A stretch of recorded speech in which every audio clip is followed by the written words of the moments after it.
வணக்கம்.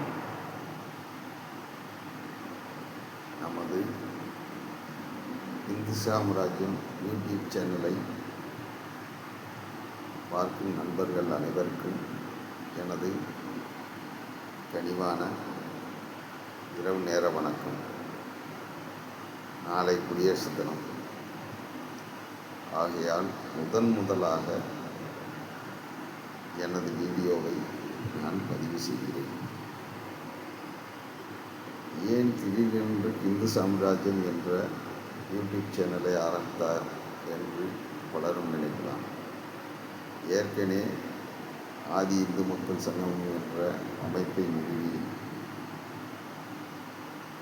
அது சென்று கொண்டிருக்கும்போது சில இடையூறான காரணத்தினால் என்னால் தொடர்ந்து அதை செயல்படுத்த முடியவில்லை.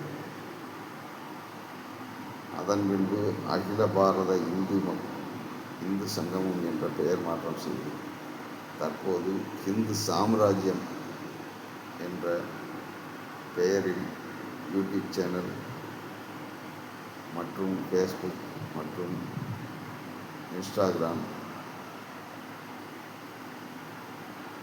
ஆகியவற்றை நிறுவியுள்ளோம். இதன் நோக்கமே என்றால் தமிழ்நாட்டில் இந்துக்களாக வாழ வேண்டும், அவர்கள் உரிமை பாதுகாக்கப்பட வேண்டும். இங்கு 60,000 கோயில்கள், பழமையான கோயில்கள் இருந்தும் அதை காப்பதற்கோ அதை வழிபடுவதற்கோ நாம் பெரும்பாடுபட வேண்டிய சூழ்நிலை உள்ளது. கடந்த 70 ஆண்டுகளாக இது திராவிடம் என்ற பெயரில் நமது கலாச்சாரம், பண்பாடு, பாரம்பரியம் ஆகியவை சீரழிக்கப்படுகிறது. இதை தடுக்கவும் நாம் அனைவரும் ஒன்றிணைவோம். ஏனென்றால் இந்துக்கள் ஒன்றிணைய போனாலே அவர்கள் புது விதமாக பிரச்சனைகளை உருவாக்கி வருகின்றனர். உதாரணமாக சொல்ல வேண்டும் என்றால் ஜாதி கொடுமை அடிமாறு. இங்கு ஜாதி கொடுமை என்பது இவர்களாக பதியப்பட்டதே அன்றி அதற்கு முன்பு ஆங்கிலேயர்களால் உருவாக்கப்பட்டதே அன்றி வேறு யாரும் சொல்லவில்லை. அப்படி சொல்லிக்கொள்ளும் இந்த திராவிட கட்சிகளும் தாழ்த்தப்பட்ட பழங்குடி சிறுபான்மை, தாழ்த்தப்பட்ட பழங்குடி சிறுபான்மை இதையே மீண்டும் மீண்டும் மீண்டும் மீண்டும் சொல்லி அவர்களை தனிமைப்படுத்தி அவர்களுக்கு அவர்களை தனிமைப்படுத்துவதால் அவர்கள் மூலம் தாங்கள் வளம் பெறலாம் என்ற எண்ணத்திற்காக மட்டுமே இதை செய்து வருகின்றனர். அடிப்படையான கேள்விகள் நிறைய உள்ளது. இப்பொழுது நாம் கேட்கும் கேள்வி, 70 ஆண்டு காலமாக இதே தமிழகத்தில் இங்கு திராவிட கட்சியிலே மாறி மாறி ஆண்டு கொண்டிருக்கிறது. 70 ஆண்டுகளாக தாழ்த்தப்பட்ட பழங்குடி மக்கள் இன்னும் தாழ்த்தப்பட்ட பழங்குடி மக்களாகத்தான் இருக்கிறார்களே தவிர வேறு ஒன்றுமில்லை. அவர்கள் அரசு வேலையில் சேர்ந்தாலும் அதிகாரிகளாக ஆனாலும் ஏன் அவர்களை அப்படியே வைத்திருக்க வேண்டிய சூழ்நிலையை இதே திராவிட கட்சிகள் செய்கிறது என்றால் அவர்களிடம் ஓட்டுக்களை வாங்க வேண்டும் என்ற ஒரே குறிக்கோளே என்று வேறு ஒன்றுமே கிடையாது. அவர்கள் முன்னேற வேண்டும், அவர்களும் மற்ற மனிதர்களைப் போல சகம நிலைக்கு கொண்டு வர வேண்டும் என்ற எண்ணம் திராவிட கட்சிகளுக்கும் கிடையாது, அதை வைத்து சொல்பவர்களுக்கும் கிடையாது. ஏன் அப்படி சொல்கிறேன் என்றால் இந்த 70 ஆண்டுகளில் அவர்கள் நினைத்திருந்தால் தாழ்த்தப்பட்ட பழங்குடி மக்கள் அவர்களுடைய தரநிலையை உயர்த்தி பிற்படுத்தப்பட்ட இல்லை மிகவும் பிற்படுத்தப்பட்ட என்ற சான்றிதழை வழங்கியிருந்தால் கூட இப்பொழுது தாழ்த்தப்பட்ட பழங்குடி என்ற பெயர் மாறியிருக்கு. அதை செய்வதை விட்டுவிட்டு இன்னும் தாழ்த்தப்பட்ட பழங்குடி அப்பொழுது யார் சொல்கிறது? இல்லை, யார் சொல்கிறார்கள்? உங்களை நீங்கள் தேர்ந்தெடுக்கப்பட்ட ஆட்சியாளர்கள் தான் உங்களை சொல்கிறார்களே என்று மற்றவர்கள் அல்ல. நீங்கள் மற்றவர்களிடம் எப்பொழுதும் போல் சர்வசாதாரணமாக பழகி வருகிறீர்கள். ஆனால் உங்களுக்குள் புரிவு எப்போ வருகிறது? இந்த திராவிட கட்சிகள் உங்களை தூண்டி உங்களிடம் உள்ள குறைகளை மீண்டும் மீண்டும் கிளறி கடைசி வரை நீங்கள் கீழேயே இருக்க வேண்டும் என்றதிலே சொல்கிறது. இதில் உதாரணத்துக்கு சொல்ல வேண்டும் என்றால் அனிதா மரணம். உடனே என்ன சொல்கிறார்கள்? நீட்டினால் அனிதா இறந்து விட்டார். நான் ஒன்றே ஒன்று கேட்கிறேன். அவர் மருத்துவ படிப்பு படிக்க வேண்டும் என்று கூறினார். ஏன் யாரிடம் தனியார் பள்ளிகளே இல்லையா? உங்களை தூண்டிவிட்ட ஒருவர் கூடமாவது பள்ளிகள் இல்லை. கல்லூரிகள் அழகாக உள்ளது. 50 லட்சம் தருகிறோம், 60 லட்சம் தருகிறோம் என்று இப்பொழுது சொல்பவர்கள் ஒருவராவது தாழ்த்தப்பட்ட சமூகத்தைச் சேர்ந்த இந்த பெண்ணுக்கு நாங்கள் மருத்துவ படிப்பு வழங்குகிறோம் என்று சொல்லியிருந்தாலே அந்த பெண் இறக்க வேண்டிய சூழ்நிலையே இல்லையே. கேட்டால் நீட் தேர்வால் இறந்து விட்டார். அதை சொல்வதற்கு அத்தனை கட்சிகளும் வந்து கட்டி கொண்டு வந்தது. கடைசியில் அந்த பிள்ளையின் உயிரே போனது. அது ஒன்றும் மார்க்கும் குறைவாக வாங்கவில்லை. அப்படி இருக்கையில் ஏன் அந்த பெண்ணை வைத்து இவர்கள் அரசியல் நாடகம் ஆடினர்? சரி, அந்த பெண் இறந்த பின்பு நீட் தேர்வு ரத்தாகிவிட்டதா? ஆகவில்லையே. அது ஆகாது என்று தெரிந்திருந்தும் கட்டாயம் இது நீட் தேர்வு விலக்க வேண்டும் என்று கூறுவது எந்த விதத்தில் நியாயம்? ஏன் இதை சிந்திக்க மறுக்கிறீர்கள்? உங்கள் சிந்தனை சிந்திக்கக்கூடாது என்பதற்காகத்தான் தெருவுக்கு சாராய கடையை திறந்து வைத்து நீங்கள் அதில் மூழ்கி கிடக்க வேண்டும் என்று எண்ணுகிறதே தவிர மற்ற எண்ணங்கள் இவர்களிடம் உள்ளது.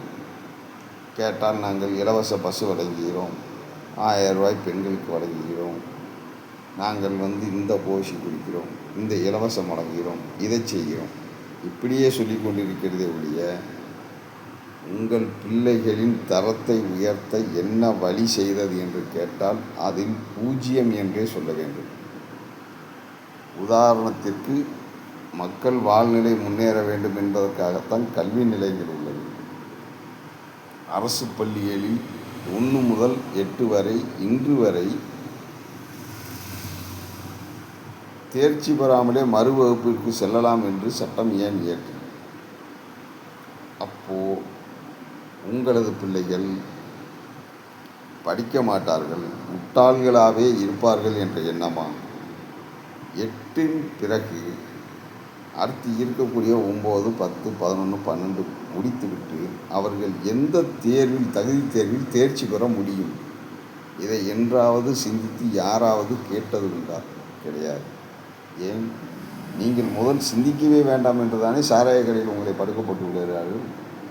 சாராய ஆலை நடத்துவது திராவிட கட்சிகள், டாஸ்மாக் கடையை நடத்துவது திராவிட கட்சிகள், டாஸ்மாக் கடையில் வேலை பார்ப்பது திராவிட கட்சிகள், டாஸ்மாக் பார் வைத்திருப்பது திராவிட கட்சிகள், தனியார் பள்ளிகள் நடத்துவது திராவிட கட்சிகள், தனியார் மருத்துவமனை வச்சிருக்கிறது திராவிட கட்சிகள். இப்படி அனைத்துமே வருமானம் அவர்களிடமே போய் சேர வேண்டும், அவர்களிடமே நீங்கள் அடிமையாக இருக்க வேண்டும் என்பதற்காகவே உங்களை முட்டாள்களாக வைத்திருக்கிறார்கள்.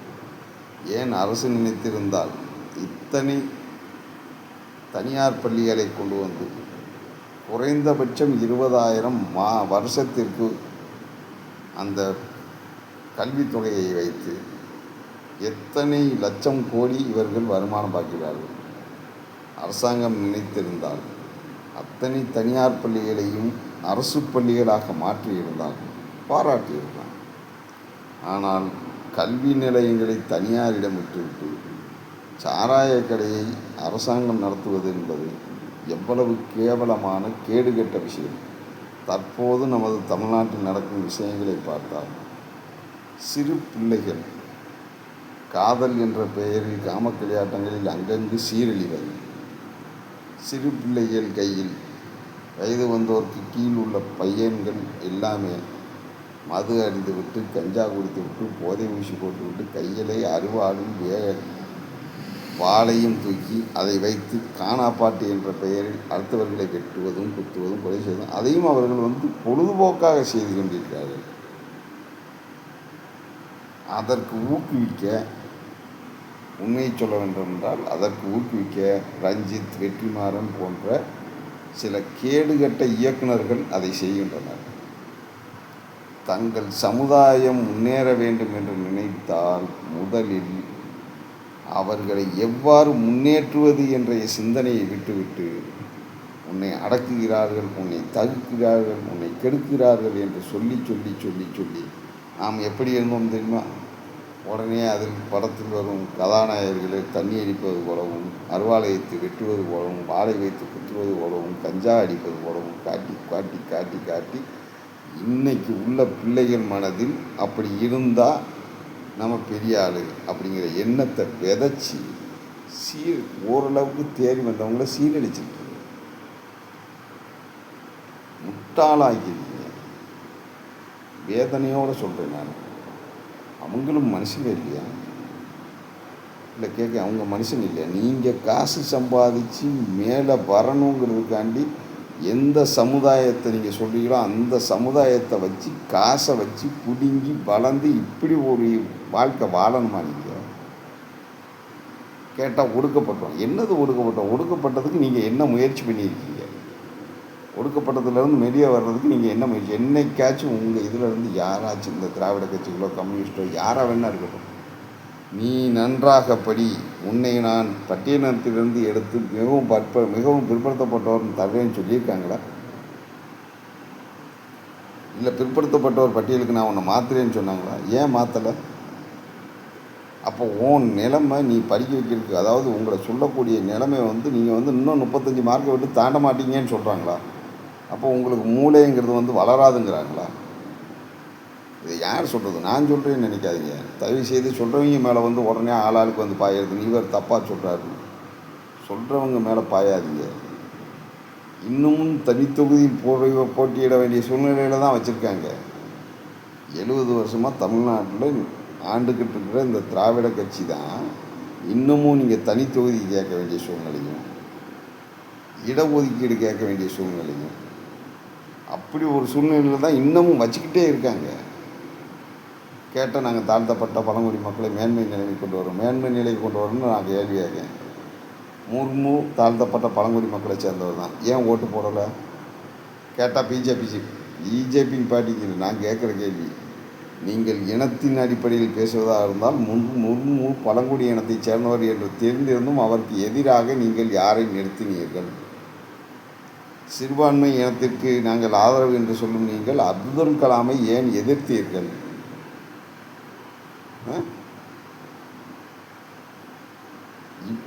தற்பொழுது வரை உங்களது கைக்கூலிகளாகத்தான் அவர்களை பார்க்கிறீர்களே ஒழிய அவர்கள் வாழ்க்கை முன்னேற வேண்டும் என்று ஒரு முறையாவது நினைத்தது உண்டா? சரி, அடுத்து இது இருக்கிறது கல்வி நிலை. ப்ரைவேட் ஸ்கூலில் பூரா எல்லா மொழியும் கற்றுக்கலாம், தப்பு இல்லை. ஆனால் அரசு பள்ளிகளில் நாங்கள் இருமொழி கொள்கை, இந்த கதையும் நாங்கள் நம்பணும். அப்போ கிருஷ்ணகிரி, குடியாத்தம், சென்னை அப்படின்னு குறிப்பிட்ட சில ஏரியாக்களில் அரசு பள்ளிகளில் தமிழ், உருது, ஆங்கிலம்னு 3 மொழி எப்படி பதிவாகுது? யார் சொல்லிக் கொடுத்தா? அந்த இடத்துல 3 மொழி எப்படி வந்துச்சு? இருமொழி கொள்கைன்னு சொன்ன நீங்கள், நான் சொல்லக்கூடிய ஏரியாக்களில் இன்றைக்கி 3 மொழி கொள்கை இருக்கே. 3 மொழியை உருதாக சேர்த்திங்களே, உருது மட்டும் எங்கேருந்து வந்துச்சு? அது அரசு பள்ளிகளில் படிக்காங்களே, வேறு பள்ளிகளில் படித்தா கூட நாங்கள் ரைட்டு வேறு பள்ளிகளில் படிக்கணும். ஆனால் அரசு பள்ளிகளில் நடக்க 3வது மொழி எப்படி வந்துச்சு? யார் ஏமாத்துறீங்க? அடுத்து சிறுபான்மையினர் வாங்க. சிறுபான்மையினர் ரத்த சொந்தங்கள் ஒத்துக்கிறேன். தமிழ்நாட்டிலிருந்து மாறியவர்கள் முஸ்லீம், தமிழ்நாட்டிலிருந்து தமிழர்கள் தான் முஸ்லீமாக மாறினாங்க, தமிழர்கள் தான் கிறிஸ்தவராக மாறினாங்க. சரி, அவர்கள் தமிழர்கள், நானும் ஒத்துக்கிறேன், அவர்கள் தமிழர்கள். வழிபாடு முறை வேறு, அதை மாற்றம் செய்ய விரும்புகிறேன். அப்போ தமிழர்களாக இருக்கக்கூடியவங்க தமிழ்நாட்டில் எப்போ சிறுபான்மை ஆனாங்க? தமிழ்நாட்டில் தமிழர்கள் எப்போ சிறுபான்மை ஆனாங்க? நீங்கள் தானே சொல்கிறீங்க எங்கள் ரத்த சொந்தம். இங்கேருந்து மதம் மாறி போனவங்க அவங்க கிறிஸ்தவங்களாக இருக்காங்க, கிறிஸ்தவ வழிபாட்டில் இருக்காங்க. ஆனாலும் அவர்கள் தமிழர்கள்னு சொல்கிறீங்க. தமிழர்கள் சொல்லக்கூடிய நீங்கள் தமிழர்கள் எப்போ தமிழ்நாட்டில் சிறுபான்மை ஆனாங்க? அதுக்கு கேட்டால் உங்கள்கிட்ட பதில் கிடையாது, சொல்ல மாட்டீங்க. அதுக்கு ஏதாச்சும் முட்டுக்கட்டை போடுவீங்க. இல்லை இந்த ஆகாத போகாதவங்கெல்லாம் உடனே நீ அந்த மகனே இந்த மகனே அப்படியே இப்படியான்னு சொல்லி ஏதாச்சும் முட்டுக்கட்டை சொல்லுவீங்க. ஏதோ தப்பு தப்பாக பேசுவீங்க. தப்பு தப்பாக தான் பேச முடியும். நியாயமான கேள்விக்கு நியாயமான பதில் உங்ககிட்டேருந்து வராது. காரணம் என்னென்னா, நீங்கள் அரசியலுங்கிற பேரில் தவறான ஒரு வழியை கொண்டு போகிறவங்க. அதை கேட்டால் சங்கி மங்கி அது இது எதுக்கு இல்லை எதுக்குன்னு கேட்க.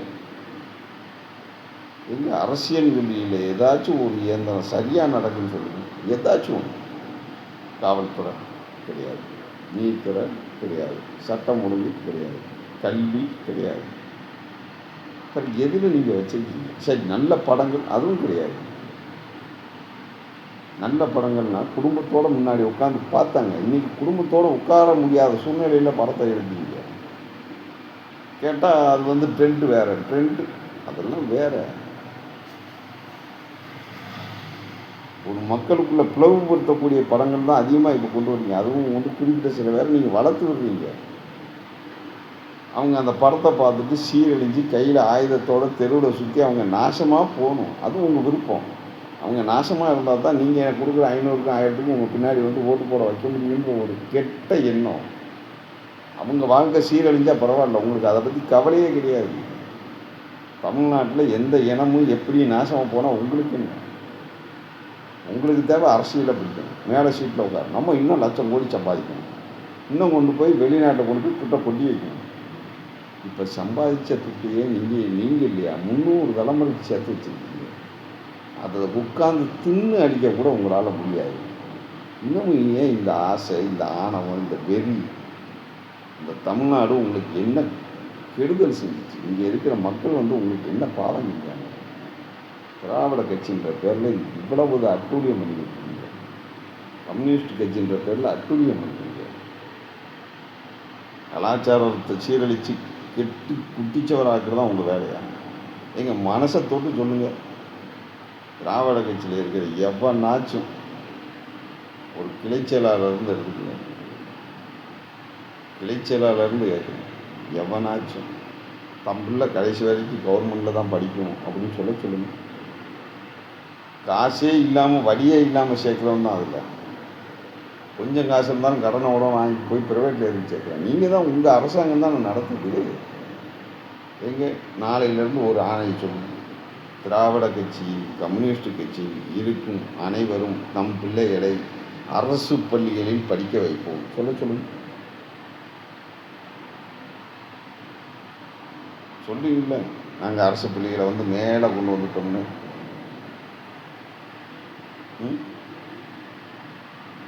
மேலே கொண்டு வந்த அரசு பள்ளிகளில் திராவிட, கம்யூனிஸ்ட்டு, விசிகா, காங்கிரஸ் கட்சியை சேர்ந்த அவங்க பிள்ளைகளை அரசு பள்ளிகளில் மட்டும்தான் படிக்க வைப்போம் சொல்லுங்கள் வைப்போம். சொல்லிவிட்டு நாங்கள் இருமொழி கொள்கையை தான் கொண்டு வருவோம் சொல்லுங்கள். சொல்ல முடியுமா உங்களால்?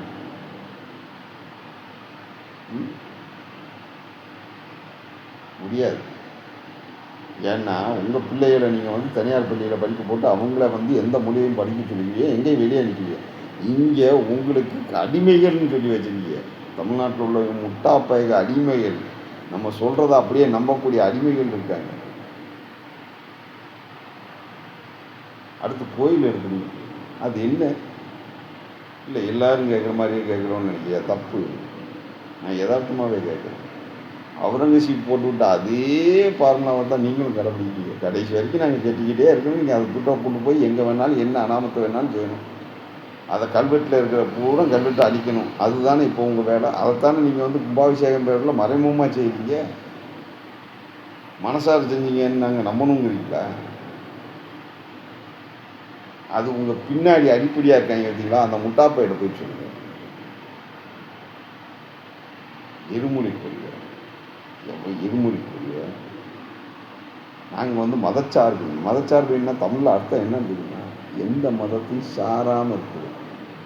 ஆனால் நீங்கள் அப்படியே செய்ய. கிறிஸ்தவர்களுக்கு என்ன செய்தோம் தெரியுமா? கிறிஸ்தவ பிள்ளைகளுக்கு நாங்கள் என்ன செஞ்சோம் தெரியுமா? ஏன் இந்த மதவெறி? முஸ்லீம்களுக்கு நாங்கள் என்ன செஞ்சோம் தெரியுமா? கட்சி போகிறதுக்கு யார் காசு கொடுத்தாங்க தெரியுமா? எவ்வளவு மதவெறி உங்களுக்கு, இவ்வளவு மதவெறி, மத துவேஷம். சொல்கிறேன் கேட்டுக்கோ.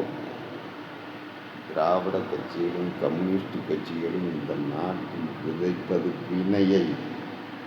அது ஒரு நாள் உங்களை அழித்தே தீரும். எவ்வளவு மோசமான பாதையை உருவாக்கி வச்சுருக்கீங்கன்னு நீங்கள் தெரியாமல் இருக்கீங்கன்னு நினைக்கிய. சொத்து உங்களை காப்பாற்றாது. இந்த பாவங்கள் உங்களை இன்னும் 300 ஜென்மம் எடுத்தாலும் விடாது. இந்த பாவங்களை நீங்கள் செஞ்சதுக்கு உண்டான தண்டனை உங்கள் காலத்திலேயே, உங்கள் கண்ணாலேயே, உங்கள் குடும்பம் அனைவருக்கும் நடக்கும். நீங்கள் நினைக்கிறீங்க இறைவன் இல்லைன்னு. அந்த இறைவன் இல்லைன்னு நீங்கள் நினைக்கிறதுனால நடக்கக்கூடிய விஷயங்கள் இன்னைக்கே சொல்கிறேன். அது நீங்கள் எந்த இறைவனை எடுத்துக்கிட்டாலும் சரி. நீங்கள் ஹிந்து இறைவன் தான் வரணும். இறைவன்னா மொத்தத்துக்கு எல்லாத்துக்கும் ஒரே இறைவன் தான்.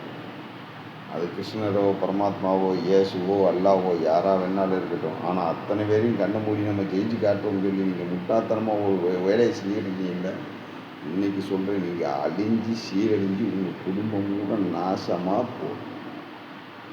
அதை நீங்கள் உங்கள் கண்ணுக்கு முன்னாடியே பார்க்கணும். இதை தடுக்க யாராலும் முடியாது. நீங்கள் தீண்டி விட்ட திரி இன்னைக்கு வானளவு எரிஞ்சுக்கிட்டு. என்ன நீதான் சொல்ல, தீ எரியட்டும். தீன்னு தீ எரியுது. தீ எரியுது. அது எந்த தீன்னு நீங்கள் பொறுத்திருந்து பாருங்க. எந்த தீயை கடவுள் வச்சுருக்காங்கிறது உங்களுக்கு தெரியும் இல்லையா? பொறுத்திருந்து பாருங்க. தொடரும். உண்மை என்றும் தொடரும். வாழ்க தமிழ், வளர்க பாரதம்.